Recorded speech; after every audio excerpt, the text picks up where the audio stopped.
এই যে সাথী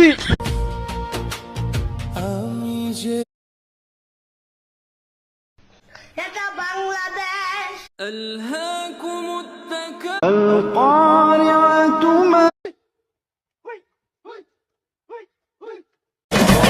বুবুরে জিগাইছিলাম আমি যে মাটি দিয়ে টাকা রাখার বান্ডারটি বানিয়েছিলাম কালকে এই চুলার ভিতরে সেই ডিসপ্লের একটা চেন চুরি হয়েছে। কেউ যদি চেনটা নিয়ে থাকে সত্যি কথা বলে এখনই দিয়ে দাও। হ্যাঁ, আর যদি রঙের জামা খুই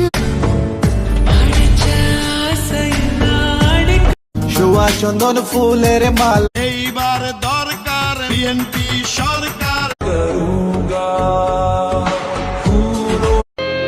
তুই আগে সে বড়ই পাতার গরম জলে তোর কত বড় কলিজা, তুই আমার পোস্টার ছিরস। এই পোস্টার বানাইতে টাকা লাগে নাই রে? আপনি রঙের জামা খুইলা যে দিন